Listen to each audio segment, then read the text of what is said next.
দ্বিতীয় বিশ্বযুদ্ধে সোভিয়েত সেনারা বার্লিনে পৌঁছে যাওয়ার পর জার্মানির পরাজয় প্রায় নিশ্চিত হয়ে যায়।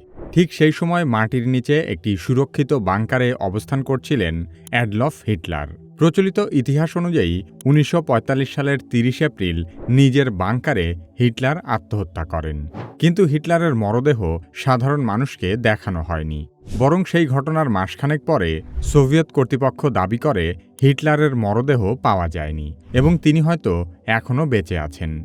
যুদ্ধ শেষ হওয়ার পর অ্যাডলফ আইখম্যান এবং জোসেফ মেঙ্গেলের মতো গুরুত্বপূর্ণ নাৎসি নেতারা দুটি জার্মান ইউবোট বা ডুবোজাহাজে করে আর্জেন্টিনায় পালিয়ে গিয়েছিল।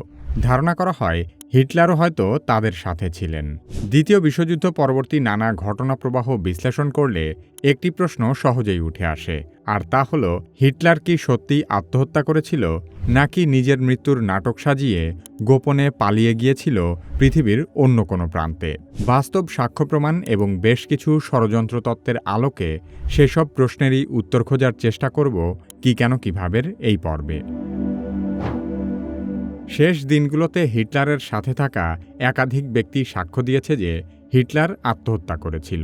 তাদের বক্তব্য অনুযায়ী 30 এপ্রিল হিটলার ও তার সদ্যবিবাহিত স্ত্রী ইভা ব্রাউনকে নিজেদের ব্যক্তিগত কক্ষে মৃত অবস্থায় পাওয়া যায়।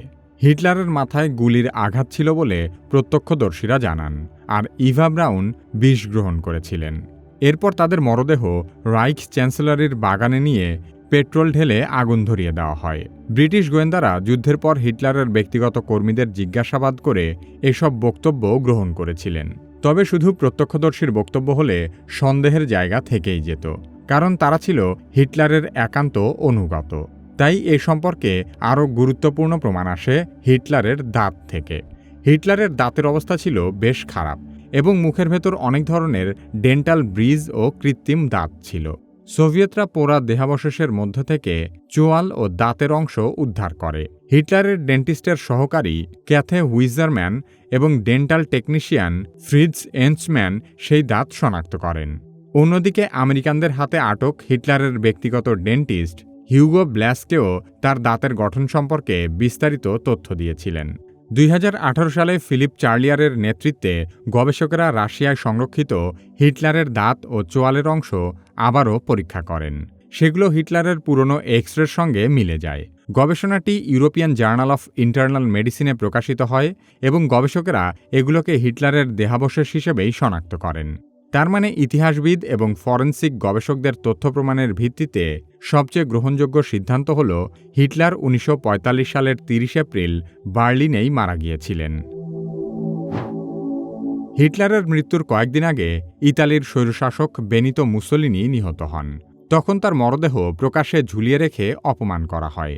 হিটলারের ক্ষেত্রে যেন এমনটা না হয়, তাই হিটলার আগেই নির্দেশ দিয়েছিলেন মৃত্যুর পর তার মরদেহ যেন শত্রুর হাতে না পৌঁছায় এবং তার লাশ যেন পুড়িয়ে ফেলা হয়। বার্লিনের যে অংশে ফুয়েরার বাংকার ছিল সেটি দখল করেছিল সোভিয়েত বাহিনী, ফলে সম্ভাব্য দেহাবশেষও প্রথম তাদের হাতেই যায়। কিন্তু তারা পশ্চিমা মিত্রশক্তির সামনে হিটলারের মৃতদেহ হস্তান্তর করতে ব্যর্থ হয়। শুধু তাই নয়, 1945 সালের জুন মাসে সোভিয়েতরা বলতে শুরু করে যে হিটলারের মরদেহ পাওয়া যায়নি এবং তিনি হয়তো পালিয়েছেন। ব্রিটিশ গোয়েন্দা সংস্থা MI5 এর নথি অনুযায়ী এই ঘোষণার পর ইউরোপ জুড়ে হিটলারকে দেখার অসংখ্য দাবি ছড়িয়ে পড়ে। তার মানে ষড়যন্ত্র তত্ত্বের জন্ম একেবারে শূন্য থেকেও হয়নি। যুদ্ধের পর সোভিয়েতদের গোপনীয়তা এবং পরস্পর বিরোধী বক্তব্যই মানুষের সন্দেহ বাড়ানোর জন্য যথেষ্ট ছিল। হিটলারের পালিয়ে যাওয়া তত্ত্বে সবচেয়ে গুরুত্বপূর্ণ যে বিষয়টি সামনে আসে তা হল বার্লিনের মাটির নিচে ছড়িয়ে থাকা বিশাল অবকাঠামো। হিটলারের ফুয়েরার বাংকার ছিল রাইখ চ্যান্সেলরির একটি শক্তিশালী underground air red shelter complex.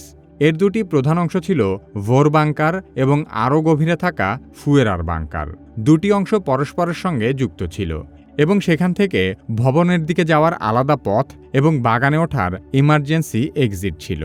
ফুয়েরার bunker ছিল প্রায় 24 ফুট মাটির নিচে এবং এর ছাদে প্রায় 9 ফুট পুরু কংক্রিটের ঢালাই ছিল। এত সুরক্ষিত বাংকার বানানোর কারণ হল যুদ্ধের শেষ দিকে বার্লিন নিয়মিত ভয়াবহ বিমান হামলার শিকার হচ্ছিল। ফলে নাৎসি নেতাদের নিরাপদে থাকা, যোগাযোগ রক্ষা করা, বিদ্যুৎ ও ভেন্টিলেশন বজায় রাখা এবং জরুরি অবস্থায় বের হওয়ার জন্য বাংকার থেকে বহু সুড়ঙ্গ তৈরি করা হয়েছিল। তাছাড়া পুরো বার্লিন শহরেই ইউবান বা underground metro, railway tunnel, air Raid shelter, utility passage এবং বিভিন্ন আন্ডারগ্রাউন্ড স্ট্রাকচার ছিল। ফলে বিভিন্ন আন্ডারগ্রাউন্ড স্থাপনা একসঙ্গে একটি বিশাল রহস্যময় টানেল নেটওয়ার্ক হিসেবে কাজ করত। হিটলারের বাংকারের দিক থেকে টেম্পেলহফ এয়ারপোর্টের সঙ্গে সম্ভাব্য আন্ডারগ্রাউন্ড কানেকশন খুঁজে পাওয়া যায়। পরবর্তীতে ইউরোপের আরেকটি সম্ভাব্য এসকেপ রুটে জার্মান ডুবোজাহাজ ইউবোট ডকিং স্টেশন পাওয়া যায়।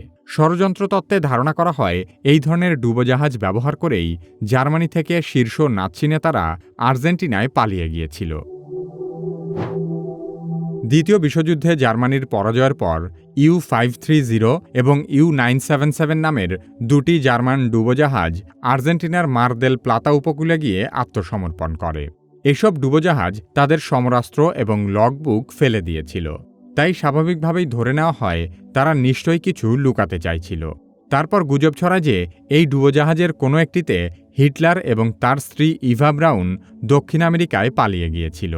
কিন্তু যুক্তরাষ্ট্রের নেভাল হিস্ট্রি অ্যান্ড হেরিটেজ কমান্ডের ইতিহাসে বলা হয়েছে ডুবোজাহাজগুলো হিটলারকে বহনের পক্ষে প্রমাণ পাওয়া যায়নি। তবে এইসব ডুবোজাহাজই প্রমাণ করে নাৎসিরা চাইলেই ডুবোজাহাজে চড়ে জার্মানি থেকে আর্জেন্টিনা পালিয়ে যাওয়ার সক্ষমতা রাখত। হিটলারের পালিয়ে যাওয়ার বিষয়টিকে আমেরিকা উপর দিয়ে গুজব বলে দাবি করলেও গোপনে গোপনে এফবিআই হিটলারের জীবিত থাকার বিষয়টি অনুসন্ধান করতে থাকে। নাৎসিরা যেহেতু সত্যিই আর্জেন্টিনায় পালিয়েছিল, তাই হিটলার এসকেপ থিওরি আরও বেশি বিশ্বাসযোগ্য হয়ে ওঠে। নাৎসিদের দক্ষিণ আমেরিকায় পালানো কোনো কনস্পিরেসি থিওরি নয়, এটি প্রতিষ্ঠিত ইতিহাস।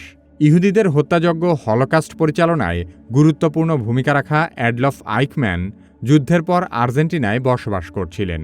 1960 সালে ইসরায়েলি গোয়েন্দা সংস্থা মোসাদ আইখম্যানকে আর্জেন্টিনা থেকেই ধরে নিয়ে যায়। আরেক কুখ্যাত নাৎসি জোসেফ মেঙ্গেলে তার নিজের নামেই আর্জেন্টাইন সিটিজেনশিপ পর্যন্ত পেয়েছিলেন।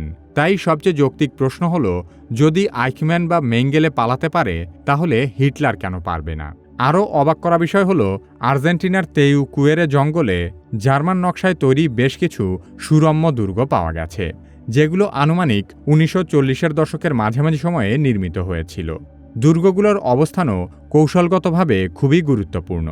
পারানা নদীর তীরে জনবসতি থেকে বিচ্ছিন্ন অত্যন্ত দুর্গম জঙ্গলে স্থাপনাগুলো নির্মাণ করা হয়েছিল।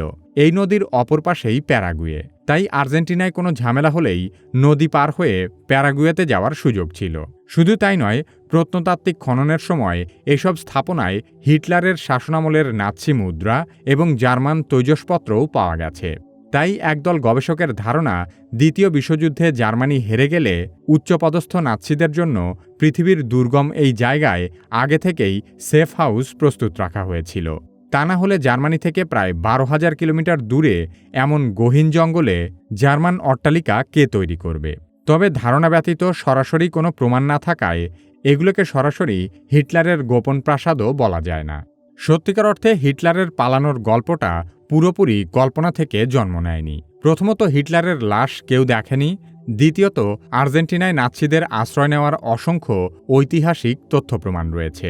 তাই হিটলারের শেষ পরিণতি কী হয়েছিল তা এক প্রকার অমীমাংসিত রহস্যই বটে। দ্বিতীয় বিশ্বযুদ্ধের পর নাৎসিদের পালানোর ক্ষেত্রে সবচেয়ে গুরুত্বপূর্ণ ভূমিকা রেখেছিল জার্মান ইউবোট। এই ডুবোজাহাজগুলো প্রথম ও দ্বিতীয় বিশ্বযুদ্ধের সময় থেকেই ব্রিটিশ জাহাজের বাণিজ্য পথে ত্রাসের রাজত্ব কায়েম করেছিল। তখন থেকে আধুনিক নৌ সমরবিদ্যার অন্যতম সেরা হাতিয়ার হয়ে ওঠে সাবমেরিন বা ডুবোজাহাজ।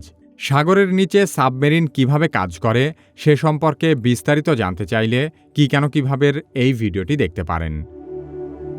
আপনি যদি কি কেন কিভাবের মতো স্ক্রিপ্ট, ভয়েস ওভার এবং ভিডিও এডিট করতে চান, তাহলে কি কেন কিভাবে একাডেমির কন্টেন্ট ক্রিয়েশন মাস্টারি কোর্সে ভর্তি হতে পারেন। ভিডিও ডেসক্রিপশন ও পিন কমেন্টে কোর্সের লিংক দেওয়া আছে।